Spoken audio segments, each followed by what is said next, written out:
ஒரு ஸ்டேஜில் வந்து எனக்கு ஹீரோவா பயங்கர இறங்குமுகம் அதனால தான் நான் கேரக்டர் ரோலுக்கு நான் ஷிஃப்ட் ஆனது. டக்குன்னு நம்ம படம் எல்லாம் ஃபிளாப் ஆகிட்டு வருது. அந்த நேரத்தில் குமுதத்தில் விஜய் கிட்ட ஒரு இன்டர்வியூ எடுத்திருக்காங்க. அப்போ விஜய் வளர்ந்து வர்றாரு. விஜய், அஜித், சூர்யா, கார்த்தி, விக்ரம் அவங்கெல்லாம் ஒரு பேட்ச் வருது. பேட்ச் வரையில விஜய் கிட்ட பேட்டி எடுக்கிறாங்க. உங்களுக்கு நடிக்கும்போது உங்களுக்கு யார் இன்ஸ்பிரேஷன் அப்படின்னா, எனக்கு யார் இன்ஸ்பிரேஷன் இல்லை. எனக்கு இன்னும் அந்த பேட்டி ஞாபகம் இருக்கு. ஏன்னா நான் விஜய்க்கு ஃபோன் பண்ணி தேங்க் பண்ணேன். இன்ஸ்பிரேஷன் இல்லை.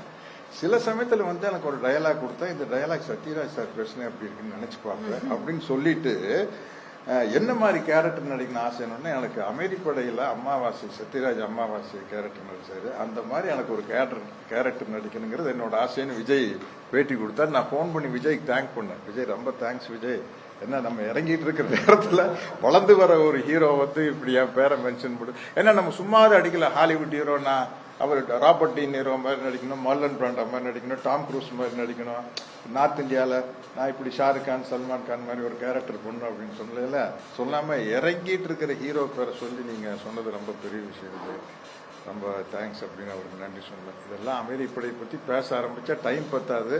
அப்புறம் உங்களுக்கே போதுன்னு சொல்லிடுறீங்க. அந்த அளவுக்கு விஷயங்கள் இருக்குது.